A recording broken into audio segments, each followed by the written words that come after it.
Y'all have been asking about dermaplaning, and in today's video, we're gonna talk all about it. What the heck is it? What does it do? Should you get it? Is it worth it? What is dermaplaning? Dermaplaning is a procedure performed by a dermatologist or an esthetician in which they take a scalpel gently across the skin to exfoliate it. It's a quick and painless way to remove dead skin cells and gently exfoliate the skin. Wait a minute, how exactly is this any different than just shaving your face?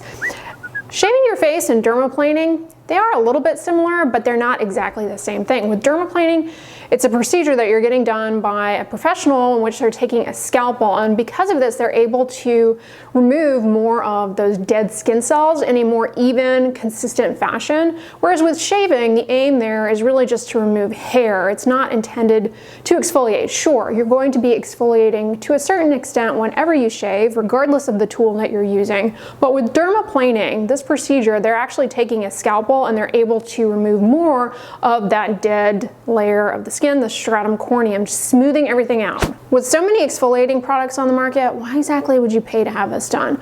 Well, with dermaplaning, the benefits are almost instantaneous. You can see them right away. Whereas with a lot of skincare ingredients, active ingredients intended to exfoliate the skin, they take some time to work. The benefit of dermaplaning is that it can smooth the surface of the skin, and that gives you a brighter, more radiant complexion. In contrast to exfoliating products, this is also going to remove peach fuzz. The end result of having a smoother skin surface as well as removing that peach fuzz is that skincare products that go on more evenly on the skin surface, and active ingredients, they're going to penetrate perhaps a little bit better, but more evenly. If you think about the skin surface before dermaplaning, you're gonna have some little heaps of skin cells that haven't quite flaked off, clumped together with maybe some oily patches. And what dermaplaning is going to do is going to smooth everything out. Almost think of it as buffing the surface of the skin just by taking that scalpel across the skin, making everything smooth and even. So active ingredients, they don't have to traverse those clumps and bumps that you can't necessarily see with your eyes or more on a microscopic level. Another advantage of dermaplaning, for those of you who wear makeup, you will note that your fire alarm just went off. Sorry about that. Another advantage of dermaplaning, for those of you who wear makeup, is you'll notice that your cosmetics go on a lot more smoothly, more evenly, don't look cakey. You don't have that peach fuzz and those clumps of skin cells, so the foundation is just going to go on a lot more evenly. This is a very light exfoliation, so all of the benefits that you see with using an exfoliant you can expect with dermaplaning. Smoother skin, better skin texture. It can be beneficial for people who have acne or a tendency towards pore clogging, because it's just going to remove some of that buildup on the surface of the skin that would otherwise clog the pores and contribute to breakouts. By lightly exfoliating the surface of the skin, it may also help to minimize the appearance of scars. When you go into the store, as far as products that you can buy, skincare products that you can buy to exfoliate the skin, you've got chemical exfoliants and you have physical exfoliants. Y'all know I prefer chemical exfoliants. I find they're a lot more precise. They get in there, dissolve the glue between the sticky skin cells so that everything can lift up and slough away more efficiently. Whereas with physical exfoliants, there's some sort of an abrasive particle in there. And depending on the pressure that you use and your relative sensitivity, it's not as precise. It's just kind of hacking away at that top layer, and you can get a lot more irritation with those. With the dermaplaning, it really is just taking everything off in a more smooth fashion. Another advantage of dermaplaning is that there's virtually no downtime. People are able to do this over their lunch break and go back to work, no issue. You don't have to have a recovery period or anything of that sort. What are the disadvantages of dermaplaning? Like any form of exfoliating, it can lead to a lot of skin irritation, especially if you have very sensitive skin. This can potentially be a problem and even a reason for you to consider not doing dermaplaning if you're a very sensitive skin type. As with any type of exfoliant, because it has a potential to allow for better penetration of ingredients, you may find that you're a lot more sensitive to things, especially in the days to weeks following dermaplaning. Now, we're talking about taking a scalpel to, well, your face in the case of doing it to your face. There's obviously a risk of cuts, scarring, infection. This should not be an issue if you were seeing a professional like an esthetician, a dermatologist, but I strongly caution against at-home dermaplaning because of this potential risk for infection, scarring, bleeding, cuts. Who should not do dermaplaning? I'd say proceed with caution if you have very sensitive skin at baseline, because dermaplaning, it likely will heighten your sensitivity even further and can potentially cause irritation for you. Now, if you have very sensitive skin and you want to derive some of the benefits of dermaplaning, I would suggest instead using a product that has polyhydroxy acids. I have a whole video about this, but polyhydroxy acids, they are a type of chemical exfoliant, but they're super gentle, and they're also very hydrating, and they're ideal for exfoliating very sensitive skin. Likewise, if you have the sensitive skin condition rosacea, this is probably not a good idea for you to pursue because it certainly can flare the rosacea. People who have rosacea at baseline, they have an impaired skin barrier, and so by exfoliating in this fashion, you can further lead to more water loss from an already weakened skin barrier. Likewise, people who have atopic dermatitis, otherwise known as eczema. Now, I mentioned that this could potentially be helpful for those who are prone to acne. However, if you have active acne, you want to avoid dermaplaning, at least in the area where you have active acne. Like, for example, if you have a lot of inflamed bumps on your chin, not a good idea to go dermaplaning over those because they're already irritated. It can further drive more acne to be attempting to exfoliate away at that. If you have a herpes cold sore history, definitely bring that to the attention of the provider. Your dermatologist may prescribe a medication to help control that, but it definitely wouldn't want to do this if you were in the midst of an active herpes cold sore outbreak. It could really cause a bad infection. Probably not a good idea to pursue this if you have psoriasis. The tricky thing about psoriasis is that it exhibits this phenomenon known as Kebnerization, or the isomorphic response, where anytime you have any sort of skin injury, it elicits more psoriasis. So this might not be a good idea for you if you do have psoriasis. It could bring out more psoriasis. Dermaplaning should not be performed over any type of skin growth, whether it be a skin tag, a raised mole. If you have warts on the face, dermaplaning is not a good idea. Warts are caused by a virus that gets into the skin, causes a wart. And in otherwise healthy people, they do clear up on their own. I have a video as a side note on how to get rid of a wart, so check that out. But a lot of people have flat warts on their face. Maybe they don't even realize that they're actually warts, they're viral warts. And if you dermaplane over those, what's gonna happen is you risk introducing that wart virus into the neighboring skin, spreading the eruption of more warts in the neighboring area,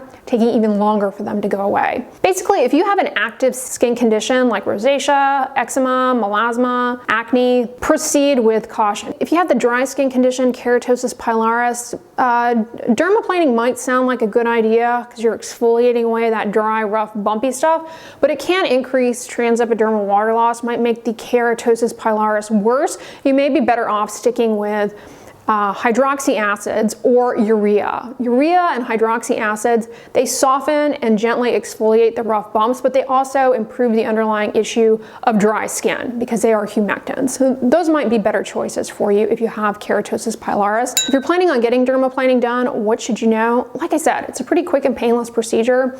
You're in and out in roughly 30 minutes to an hour, depending on the provider. It's common to have a bit of facial redness immediately following. Prior to getting dermaplaning, you want to avoid any chemical or physical exfoliants the day of. So if you're someone who typically washes your face with the salicylic acid face wash, I would say skip it that day. If you typically use like a leave-on alpha hydroxy acid toner, I would skip that. These ingredients, remember, they are intended to exfoliate. Exfoliating along with exfoliating further increases the risk of pretty significant irritation. Now, if you are using a retinol or a prescription retinoid, you want to stop that in advance to minimize the risk of irritation. Importantly, after the procedure, your skin is going to be a bit more sensitive to the sun. I would not get dermaplaning and hop on a cruise and hang out by the pool all day, because even if you are really good with sun protection, you're still going to get a lot of sun exposure, and that sun is going to penetrate more evenly, possibly more deeply, and can potentially lead to more damage. You definitely want to be wearing sunscreen. In fact, I would strongly encourage you to bring your favorite sunscreen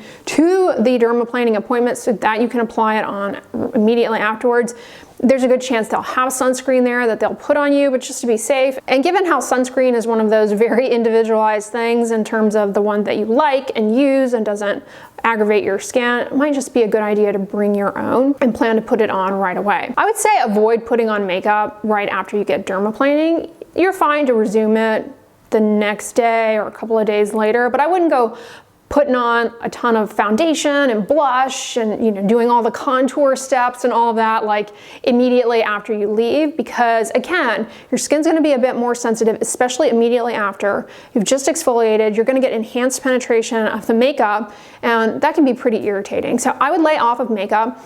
A great product to use actually after this procedure is a tinted sunscreen, because it will help reduce water loss, keep the skin moisturized, protect you from the sun, and the tint may also offer some protection against visible light from the sun, which can drive hyperpigmentation for deeper skin tones. One I think is a really good option, not sponsored, is the Dermatology Universal Tint. It has niacinamide in it, which is helpful for redness, which you're gonna likely experience. As a side note, it should pop up here in YouTube. If you click the little bag icon, this is a new feature that YouTube has. If you click the little bag icon, Dermatology sunscreen at this point should come up if you want to learn more about it. It's not an affiliate link, but I'm able to put those things in so you guys can learn more about certain products if you want to within YouTube. So check that out. Now, because it's removing peach fuzz, will your hair grow back thicker? No, this is a common myth that shaving is going to make the hair grow back thicker, faster, longer, darker. It doesn't. It can feel thicker because it's cutting at a blunt angle, and so it's no longer coming out tapered, and therefore you feel it more readily, but it's not actually altering the thickness, the diameter of the hair shaft. It doesn't influence the rate of hair growth whatsoever, and it doesn't influence the pigmentation of the hair. So you don't need to worry about that. And therefore the peach fuzz will grow back as it does, and it won't grow back thicker. Peach fuzz is the common name for vellus hairs. Vellus hairs are just little baby fine hairs, and shaving them is not going to convert them to a terminal hair, which is the coarse black hair. Shaving, hair removal, it cannot convert a vellus hair to a terminal hair. How much does this cost? It's going to vary depending on where you live. Anywhere from $150 upwards to $300. It can be pretty expensive. How often should you get it done? I would say no more than once a month. Oh my gosh, $150 to $300, surely I can do this at home myself, right? I don't recommend trying to DIY dermaplaning yourself because of the risk of infection and scarring and aggravating skin problems. Now, of course, you can shave your face at home. I have videos about that, how I've shaved my face in the past, and it's certainly going to offer some exfoliation. It's certainly going to remove the peach fuzz. It does come with a risk of irritation, however, just like dermaplaning, but it's a lot safer to shave your face. I suggest using those blades that are meant for the face. Basically what I'm telling you is I don't recommend going out and trying to buy a scalpel and doing this yourself because of the risk of infection, scarring, and of course skin problems. All right, y'all, let me know in the comments. Is this something that you do, dermaplaning? Do you enjoy it? Have you done it in the past and it caused problems for you? If you made it this far in the video, thank you so much for watching it to the end. On the end slate, I'm actually going to link my video on all the ways to remove unwanted facial hair. So check that out if that sounds like you. But if you guys enjoyed this video, give it a thumbs up, share it with your friends, and as always, don't forget, sunscreen and subscribe. I'll talk to you guys tomorrow. Bye.